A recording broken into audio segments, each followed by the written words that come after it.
இங்க பக்கத்தில் இருக்கக்கூடிய ஒருவர் உங்களுக்கு தெரியும், கிண்டியில் இருக்கக்கூடியவர், தமிழ்நாட்டுடைய ஆளுநர் ரவின்னு ஒருத்தர் இருக்கின்றார். நம்முடைய நண்பர் தான் அவர். அவர் தேர்தல் பிரச்சாரத்தை ஆரம்பித்து விட்டார். பாசிச பாஜகவுக்கு தேர்தல் பிரச்சாரம் செய்வதாக நினைத்துக் கொண்டு நமக்கு செய்து கொண்டிருக்கிறார்.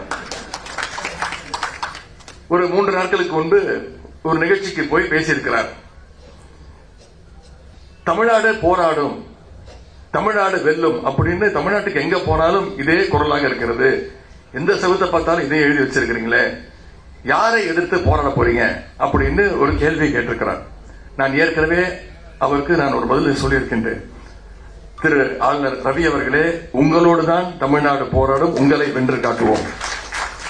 பெரியார் தொண்டர்கள் நிறைந்திருக்கிற இந்த அரங்கத்தில் நான் இன்னும் அழுத்தம் திருத்தமாக சொல்ல விரும்புகின்றேன்.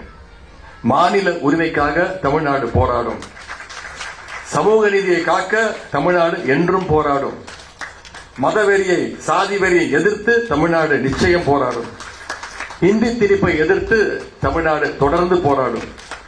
ஒரே வரியில சொல்லணும்னா, ஒன்றிய பாசிச பாஜகவை எதிர்த்து தமிழ்நாடு என்றைக்கும் போராடும். இன்றைக்கு ஆளுநர் திரு ரவி அவர்கள் பேசும்போது குறிப்பிட்டு பேசுறார். அவர் தமிழ் கத்துக்கிறாரா, தமிழ் கத்துக்க முயற்சி எடுத்துக்கிட்டு இருக்கிறாரா. நீங்க தமிழ் கத்துக்கணும்னு முயற்சி பண்றீங்களே, அதுக்கு தமிழ்நாடு போராடினதுதான் முக்கியமான காரணம். அன்னைக்கு தமிழ்நாடு போராடாம இருந்திருந்தா ஆளுநர் ரவி அவர்கள் இன்னைக்கு தமிழ்ல பேசியிருக்க மாட்டார். நாமெல்லாம் ஹிந்தியில பேசிட்டு இருந்திருப்போம்.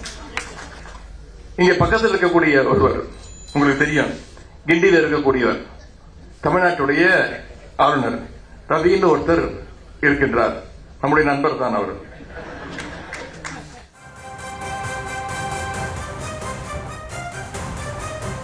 தமிழக ஆளுநர் RN ரவி அவர்கள் பாஜகவிற்கு பிரச்சாரம் செய்வதாக நினைத்துக் கொண்டு திமுகவிற்கு ஆதரவாக பிரச்சாரம் செய்து வருவதாக துணை முதலமைச்சர் உதயநிதி ஸ்டாலின் அவர்கள் அவருடைய சமீபத்திய செயல்களை விமர்சித்து பேசியிருந்த அந்த காட்சிகளை பார்த்தும் விரிவான விவரங்களை பின்னர் வரும் செய்திகளில் பார்க்கலாம்.